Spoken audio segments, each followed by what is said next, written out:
Vous entendez le bruit de ce crayon sur le papier? Les mots ont le pouvoir de témoigner. Et si à la frontière de l'histoire connue sommeillait d'effroyables terreurs? Et si ces terreurs étaient consignées dans des carnets qu'on nous aurait dissimulés? Je suis Xavier Bayouk, et vous écoutez Carnet Interdit, un podcast d'horreur fantastique inspiré de faits réels. Je vous propose maintenant de parcourir, ensemble, un de ces noirs écrits. 31 janvier 1921. À l'aube, C.P. Brady, d'astreinte au poste des gardes-côtes de Cape Hatteras en Caroline du Nord, voit au loin le Carroll A. Deering, un vaisseau à 5 mâts. La goélette est échouée sur les bancs de sable de Damon Shoals. Ces bancs sont particulièrement craints des marins. Depuis des siècles, ils leur ont attribué le sinistre surnom de cimetière de l'Atlantique. En raison du mauvais temps, les bateaux de secours ne pourront s'approcher de l'épave que le 4 février.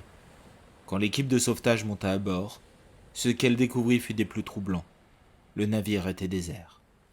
Dans la cuisine, les équipements étaient encore en marche, les marmites pleines, les assiettes sorties. Nul doute, un repas était en train d'être préparé quand le bâtiment fut abandonné. Les effets personnels des membres de l'équipage avaient disparu, ainsi que le matériel de navigation, les journaux de bord et, bien entendu, les radeaux de sauvetage. Fait étonnant, même si les feux de détresse étaient allumés, la coque du navire était en parfait état. Autre fait intrigant, les voiles pleinement déployées du navire prouvaient que les navigateurs étaient partis à la hâte. Le mystère était entier. Un mystère qui ne fut jamais résolu, car aucun canot de sauvetage, ni aucun corps, ne fut jamais retrouvé le long des côtes américaines ou des îles environnantes. De plus, le 4 mars 1921, le bateau fut détruit à l'aide de dynamite pour, officiellement, éviter qu'il ne devienne un danger pour les autres navires. Les seuls éléments au dossier étaient le témoignage de 2 autres bateaux qui croisèrent respectivement la route de la goélette les 28 et 29 janvier. Avec une différence majeure entre les 2 comptes rendus. Le capitaine qui croisa la route du Carroll A. Deering le 29 janvier, lui, ne vit personne sur le pont.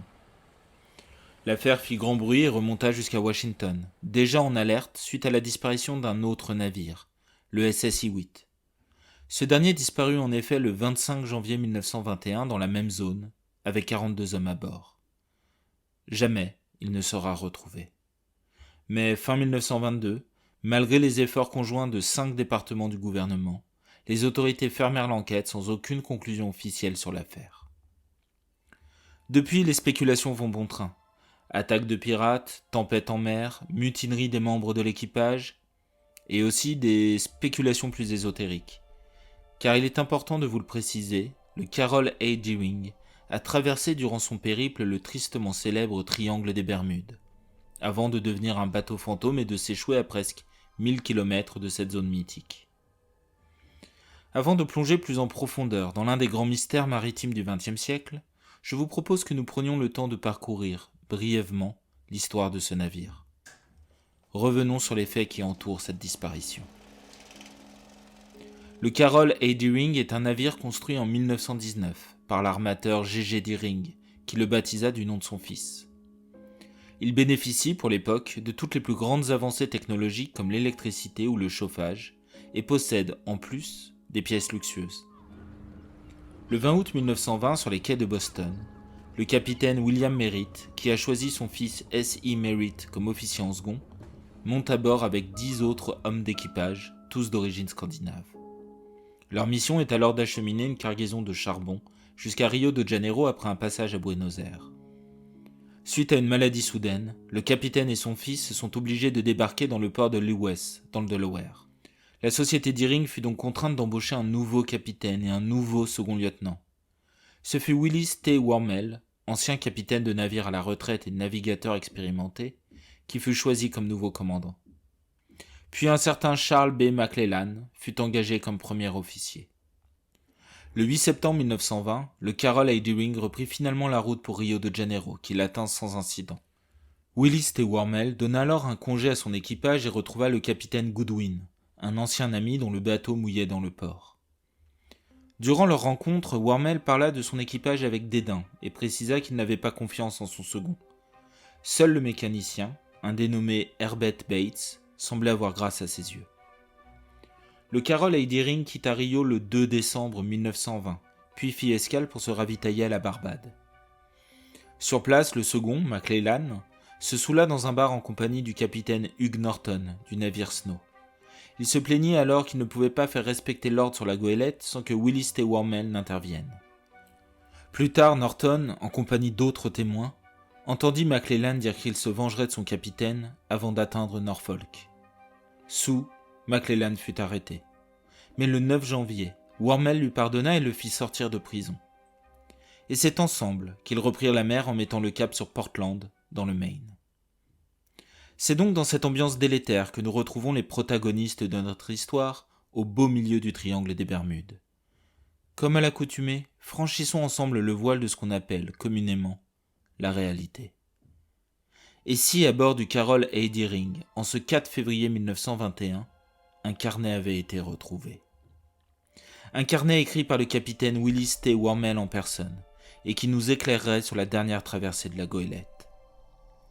Quel contenu pourrait être assez dérangeant, assez terrifiant, pour que plusieurs officiels du gouvernement décident, collectivement, de faire disparaître cette preuve? C'est ce carnet, chères auditrices, chers auditeurs, que je vous propose d'ouvrir.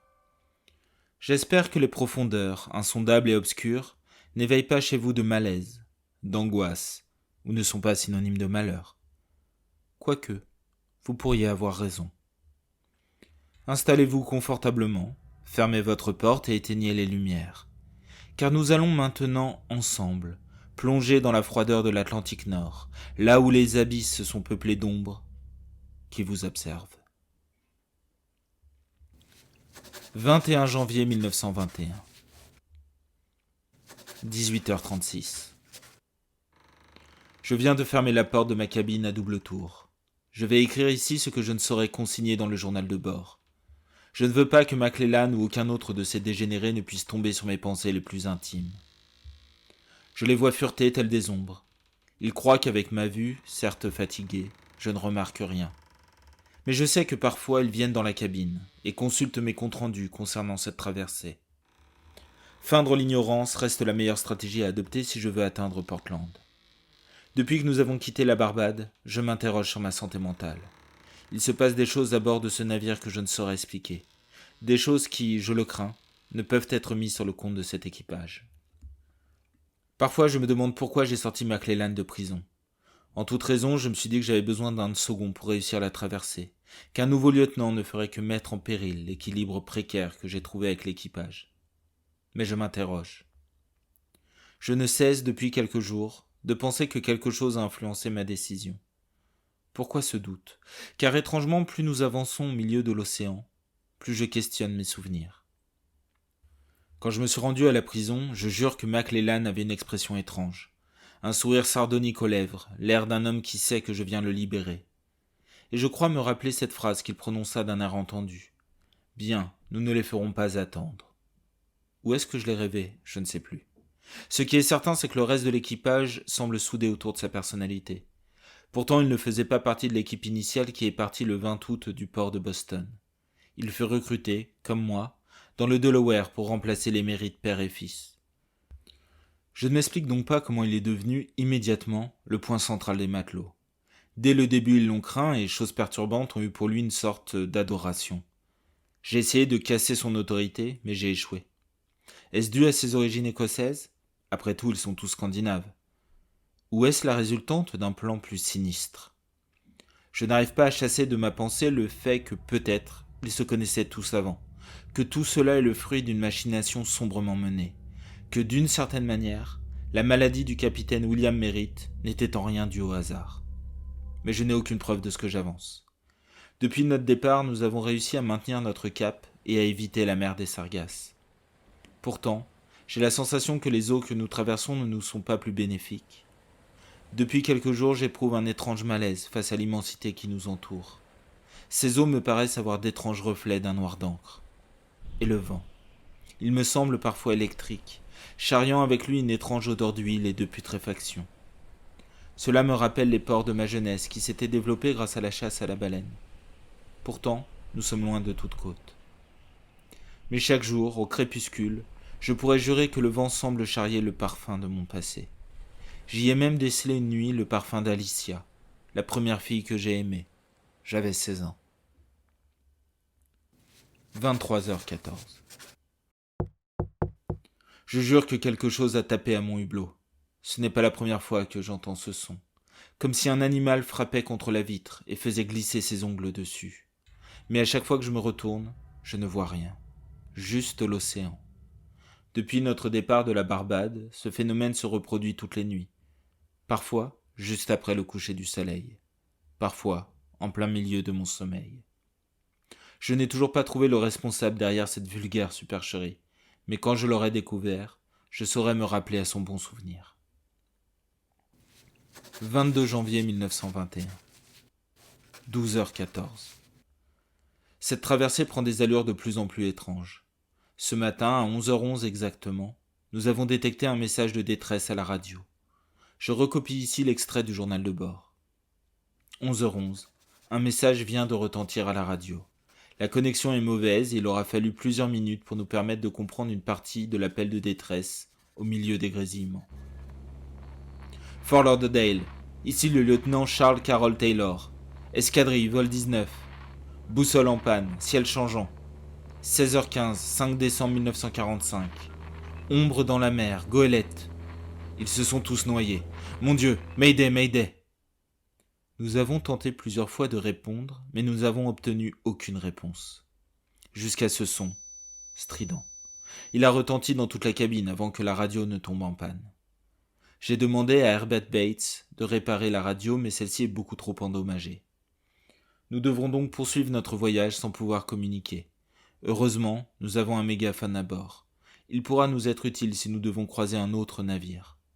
L'équipage a repris son travail comme si de rien n'était, comme si tout cela était normal. Mais je suis certain de ce que j'ai entendu.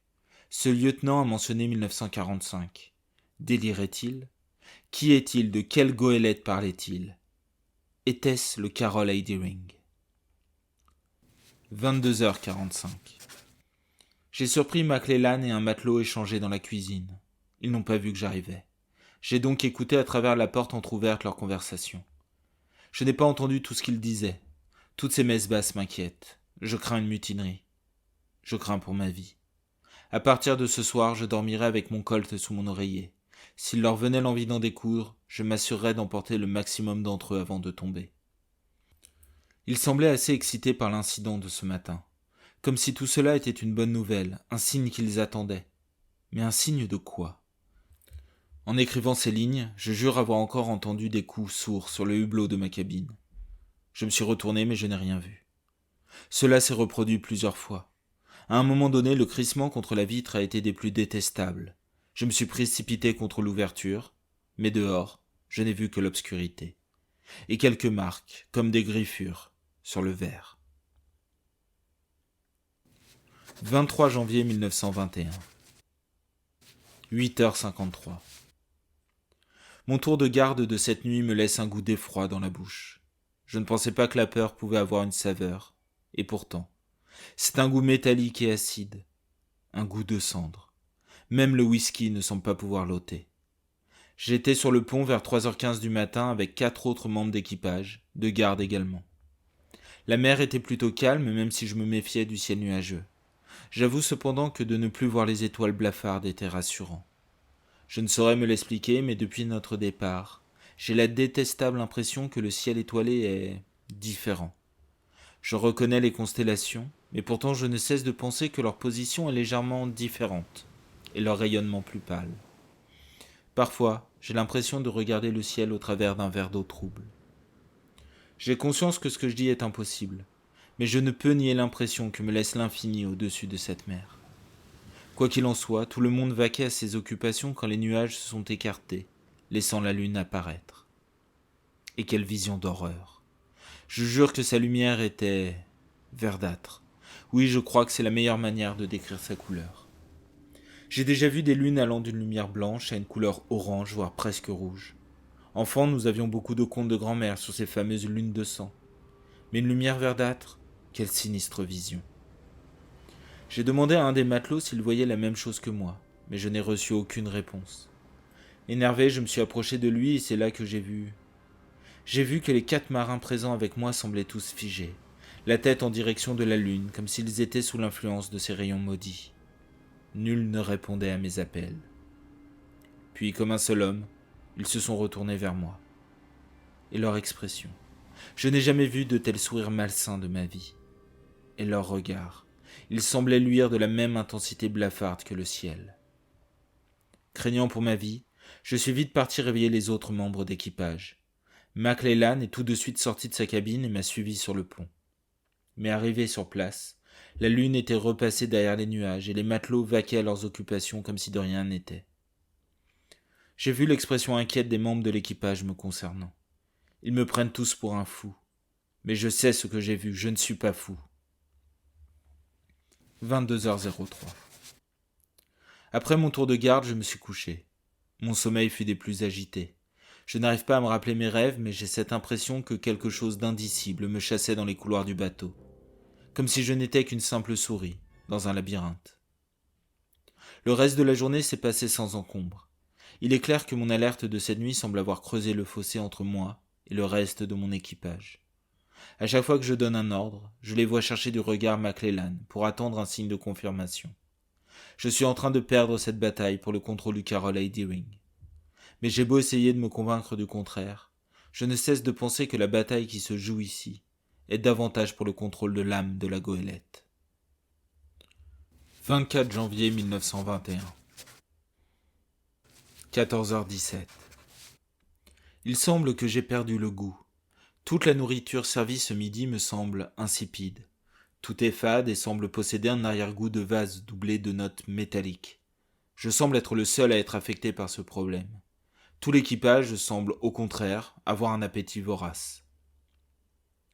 17h18. Je joue leur jeu. J'ai confié à McLellan la barre et j'ai profité de la mobilisation de l'équipage pour fouiller les cabines. Je sais qu'ils trament tous quelque chose et je voulais connaître leur objectif. J'ai trouvé dans toutes leurs affaires le même livret. Au début, je n'y ai pas prêté attention, mais la répétition de la présence de ce petit fascicule de quelques feuilles ne me paraît pas être le fruit du hasard. J'en ai volé un, je le brûlerai pour pas que l'on découvre mon forfait. En le parcourant, j'ai découvert qu'il s'agissait de délires ésotériques et pseudo-archéologiques, s'appuyant principalement, pour seule vérité scientifique, sur les concordances entre divers contes primitifs. Le trait d'union entre toutes ces histoires, c'est une sorte d'île mythique, peuplée de temples sombres titanesques, et où le sacrifice humain permet d'en ouvrir les portes. Chaque culture semble placer cette île loin, par-delà les mers connues.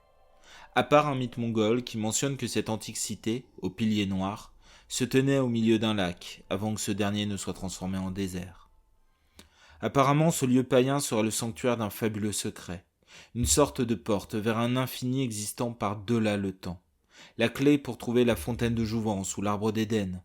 Sur ce trésor, les contes divergent. Mais je recopie ici quelques lignes du fascicule.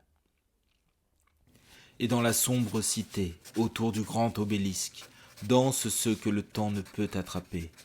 Ils prient et nagent, meurent et naissent dans le premier océan, pour le servir lui, la mère des multitudes, et dans ses ombres goûter à ses richesses infinies. Je ne suis pas homme de lettres, aussi je ferai étudier ces mots à mon retour. Les contes semblent souvent mentionner une pierre noire, plus précieuse que le diamant, dont les gisements étaient exploités par cette antique culture. Elle serait le matériau de base de leur architecture et servirait à canaliser leurs sombres prières. Je ne suis pas étonné que mes matelots aient adhéré à ce genre d'élucubration. Ils sont tous clairement simples d'esprit en plus d'être mauvais. En tout cas, cela confirme mes soupçons. Il n'y a rien de plus dangereux que des fanatiques idiots. 25 janvier 1921. 2h18. Je me suis réveillé en sursaut. Je jure que quelqu'un a tenté de forcer la porte de ma cabine. Heureusement, j'avais mis le loquet avant de m'endormir. J'ai collé discrètement mon oreille à la porte, mais je n'ai pas entendu de voix.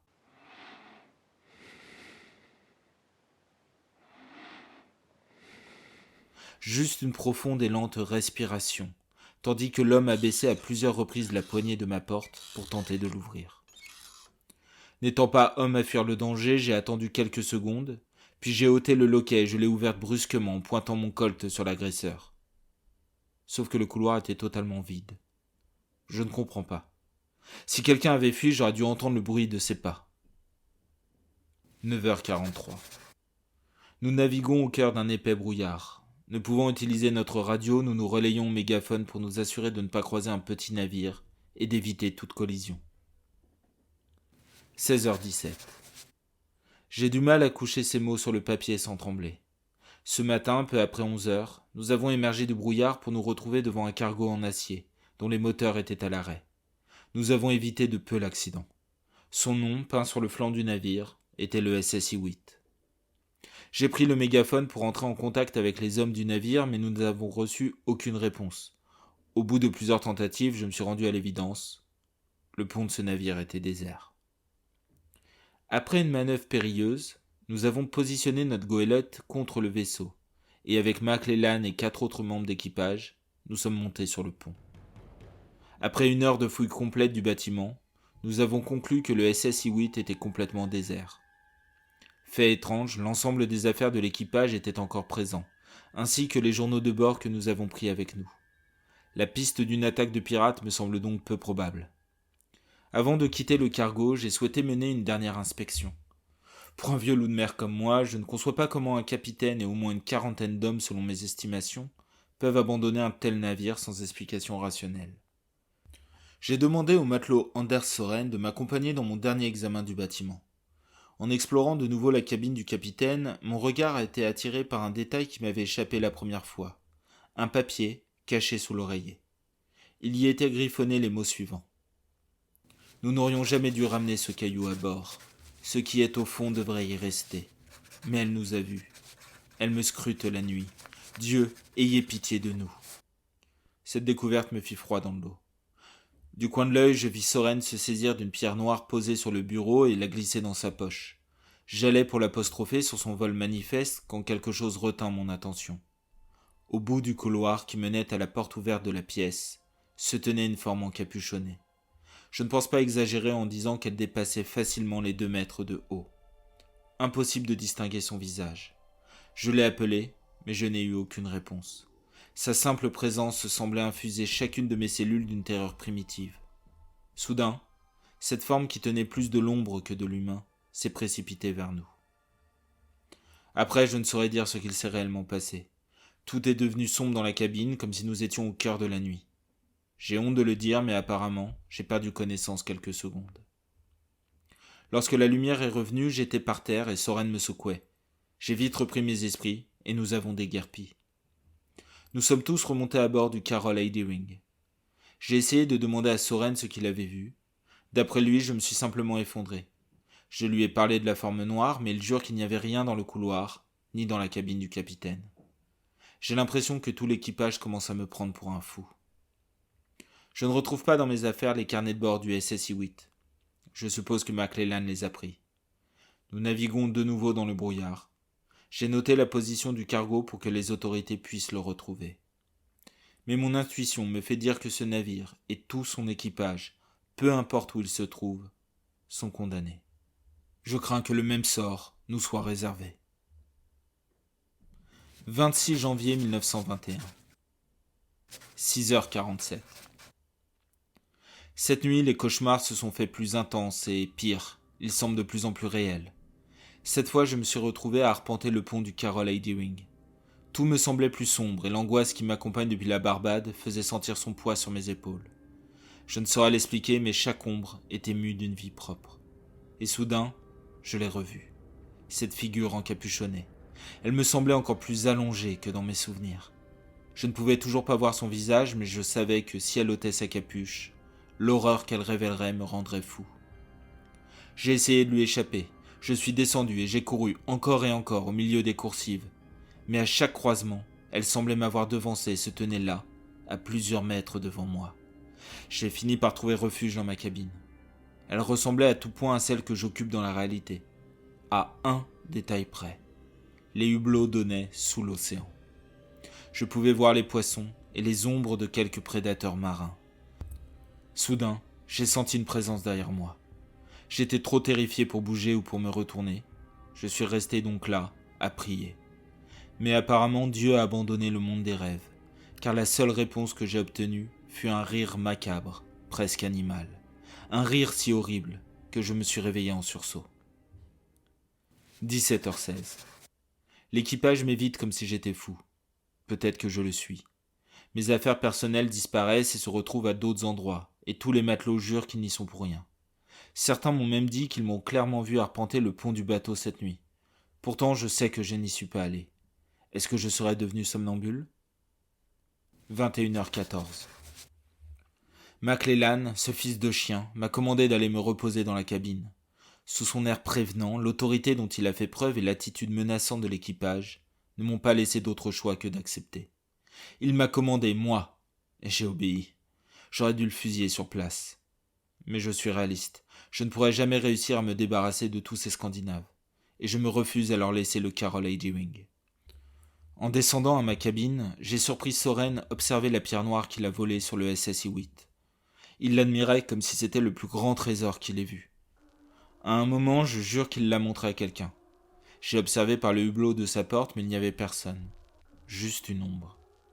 Soudain, il s'est retourné vers moi et, mon Dieu, jamais je n'ai vu un tel regard de haine et de folie combinés. J'ai couru jusqu'à ma chambre et je me suis enfermé à double tour. Je crains pour ma vie. J'ai peur de dormir. 27 janvier 1921. 4h30. L'ombre est revenue me visiter. Sauf que... Oh mon Dieu, j'avais les yeux ouverts. Dans un demi-sommeil, j'ai entendu des griffures et des coups dehors. Puis le son s'est propagé le long de la coque, jusqu'à attendre ma porte. Je me suis réveillé en sursaut et j'ai voulu saisir mon colt, mais impossible de bouger. Mon corps était paralysé.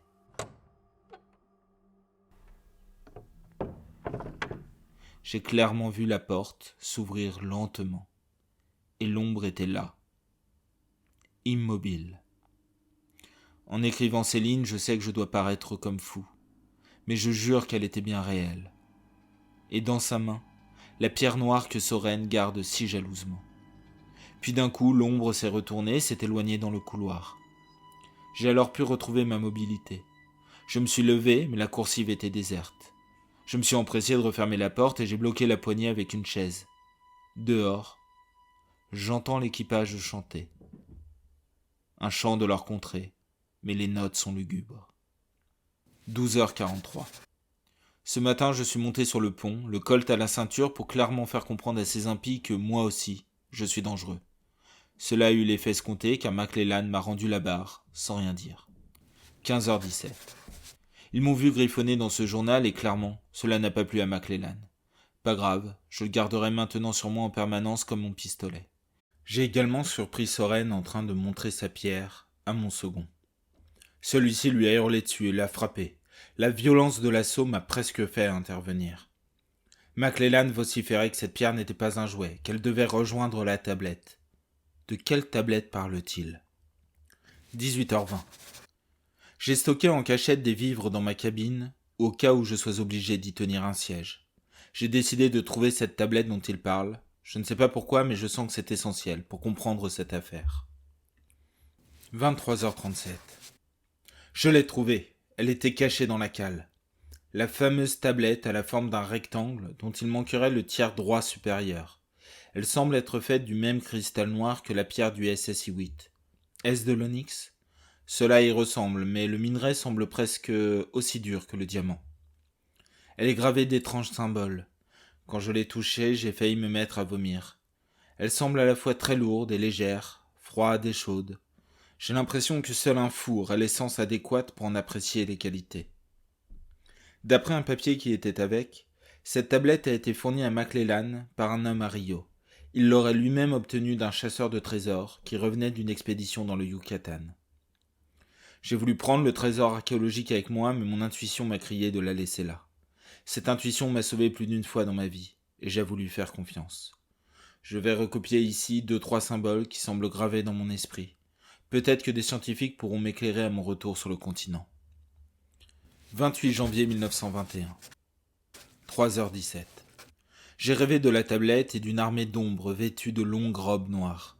Elles flottaient sur un océan noir sous un ciel aux étoiles blafardes. Fait troublant, en levant les yeux, il m'était impossible de reconnaître les constellations. Ce ciel m'est étrange.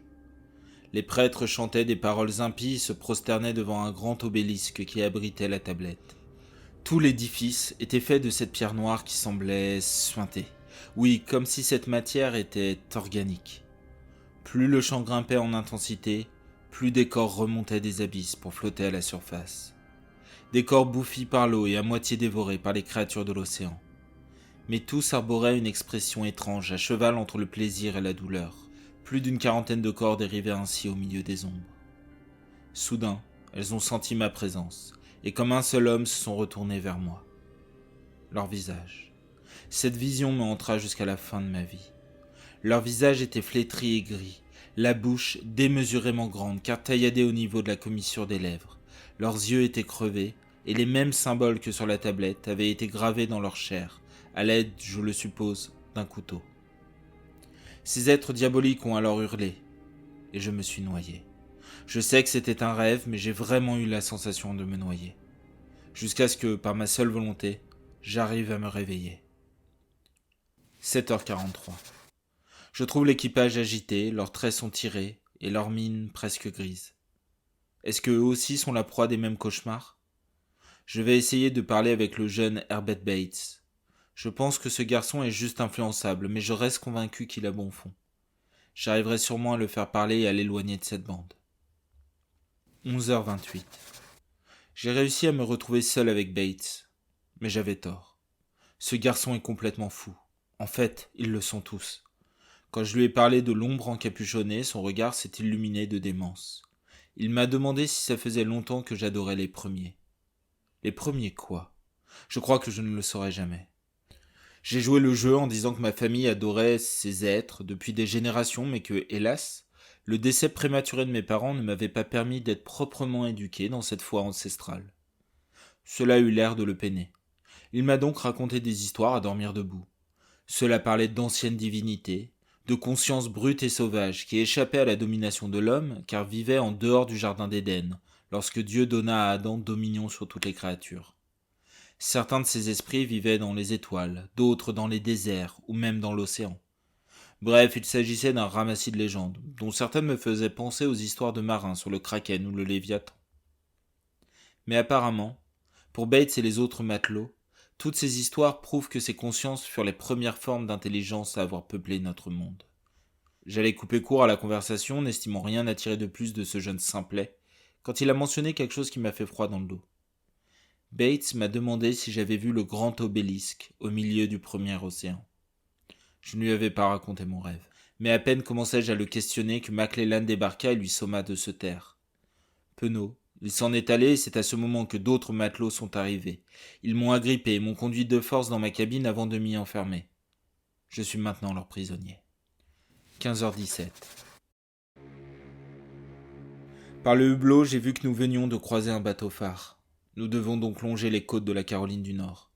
J'ai entendu Soren expliquer via le mégaphone que notre radio était HS et que nous avions perdu nos 2 ancres. Est-ce vrai ? J'ai essayé de lancer un appel de détresse avec ma lampe torche, mais je ne sais pas si quelqu'un m'a vu. 23h47. J'écris ces lignes en n'étant plus que le seul homme à bord. Tout l'équipage est mort. Je vais essayer de conduire seul la goélette, mais je sais que cette tâche est quasiment impossible. Mais avant, je vais décrire ici le sinistre rituel auquel j'ai assisté en cette soirée du 28 janvier 1921. Vers 21h, les hommes sont venus précipitamment me libérer et j'ai été conduit sur le pont. J'ai essayé de leur résister, m'attendant à y être sauvagement assassiné. Je ne fus pas de taille à lutter et je ne me suis fait une entorse sévère à la cheville droite. Ils ont dû à moitié me porter jusqu'au deck. En arrivant, j'ai découvert la majorité des matelots tournant en rond autour de la tablette noire. Ils psalmodiaient une sorte de litanie sinistre dont le langage m'est inconnu. Enfant, ma grand-mère me disait que les mots avaient un pouvoir. Elle avait raison. J'eus beau lutter de toutes mes forces, mais ce chant me mit dans un étrange état second. Si bien que, je dois l'avouer, je n'offris aucune résistance quand ils me jetèrent à même le sol. Et à la proue du bateau, je la vis, l'ombre encapuchonnée qui hante mes rêves. Immobile, présence perverse et diabolique qui semblait présider ce que je considère être une sorte de rituel païen. Puis soudainement ce fut le silence. Et l'ensemble de l'équipage, McClellan y compris, se prosternèrent devant l'ombre. Ensuite, mon Dieu, ensuite ils se saisirent de couteaux et se mirent à se taillader le visage. Leurs hurlements et l'odeur du sang resteront à jamais gravés dans ma mémoire. Puis cette folie culmina par un acte simple. Tous se crevèrent les yeux, à part McClellan qui resta là, à chanter. Sans un mot, il les guida aux différents canaux de sauvetage, puis monta à son tour dans un radeau, la tablette dans les bras. Avec une dextérité impressionnante, ils réussirent à mettre les canots à l'eau malgré leur cécité.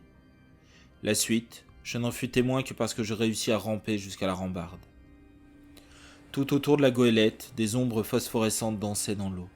Des milliers de formes torturées qui me firent penser à une version macabre des sirènes. Je vis mon équipage s'éloigner dans la nuit, les ombres verdoyantes naviguant entre eux. Puis, alors qu'ils avaient disparu de ma vue depuis une quinzaine de minutes, j'entendis des hurlements, de plus en plus stridents, et le bruit du bois qui se brise. Puis le silence. Le reste est assez flou dans mon esprit. Je crois que la montée d'adrénaline provoquée par ma terreur m'a permis de rejoindre le plus rapidement possible ma cabine. L'instinct de survie reste un puissant anesthésiant. Mais je jure que, comme dans mes cauchemars, quelque chose me suivait. J'écris ces lignes calfeutrées dans ma chambre, le Colt à côté de moi. Si je ne veux pas m'échouer, je dois rejoindre la barre. Mais je suis terrifié de sortir la nuit. Je vais faire confiance à mon destin et tenterai ma chance demain, aux premières lueurs de l'aube. 29 janvier 1921. 4h03. Je viens de faire le pire cauchemar de cette traversée, et je crains ce qu'il pourrait signifier. Je dois m'y résoudre. Je suis fou. Dans mon rêve, j'ai retrouvé l'obélisque et l'armée d'ombre. Et une nouvelle fois, je me suis noyé. Plusieurs fois même. À chaque fois, j'étais maintenu sous l'eau le long de la coque du Carroll A. Deering. Je me débattais, remontais à la surface de temps en temps, faisant des bonds hors de l'eau, tel un dauphin. Mais à chaque fois que cet autre moi se réveillait ou se retournait, j'étais de nouveau happé par les ombres flottant dans les profondeurs de cette mer noire. Et ainsi, je suis mort des dizaines de fois. Et à chaque cycle, je me revoyais à diverses étapes de ce voyage. Il est évident que ce rêve est l'expression de mes angoisses et traumatismes depuis le début de la traversée. Mais à mon réveil, j'ai découvert avec horreur que mes doigts étaient en sang, une partie de mes ongles arrachés. Le monde des rêves permettrait-il de s'affranchir du temps lui-même ? 10h07. Je viens d'apercevoir un autre navire au loin. J'ai voulu monter sur le pont pour attirer son attention, mais impossible d'ouvrir la porte. Je suis certain que cette chose qui me traque m'a enfermé ici. Le Carroll A. Deering sera mon tombeau. 15h47. Je ne passerai pas une nuit de plus à bord de ce navire. Je vais me suicider avec le Colt. J'espère que ma famille comprendra mon geste. Je les aime. 15h53. Le Colt est complètement rouillé, comme s'il était resté des années dans l'eau de mer. C'est impossible et pourtant c'est le cas. Les vivres que j'avais stockés dans la cabine sont tout imbibés de vase. L'odeur de putréfaction et d'algues séchées emplit toute la cabine. J'entends aussi du bruit sur le navire dans la cuisine. Ça parle, ça rit. Mais je sais que tout ceci est une illusion, un lointain écho de la mémoire des lieux. La notion de temps ne semble plus avoir de sens. La force qui me traque a pris possession du navire.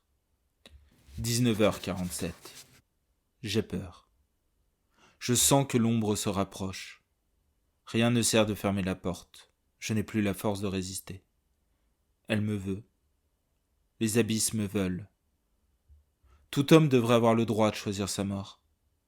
Mais dans les profondeurs, même ce droit vous est ôté. Voici les derniers mots consignés dans le carnet interdit du capitaine William Merritt. Son corps, comme celui des autres membres de l'équipage, ne sera jamais retrouvé. Peut-être que l'horreur du Carroll A. Deering a pris la forme d'une mutinerie ou d'un acte de piraterie.